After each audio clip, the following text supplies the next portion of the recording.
ko sem bil pa mlajši, recimo pa sem imel prvo punco, da sva bila pač 24/7 skupaj. Ampak se mi je zdelo tako, kot da ni to čist povsem moja izbira.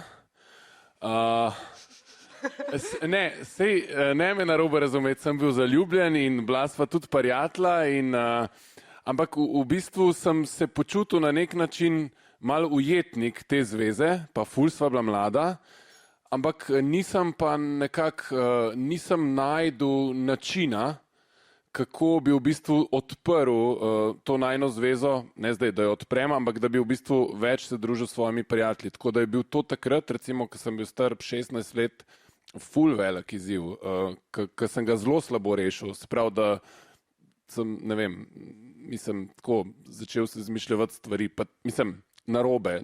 Veliko treningov je bilo, ne? Ja, veliko treningov.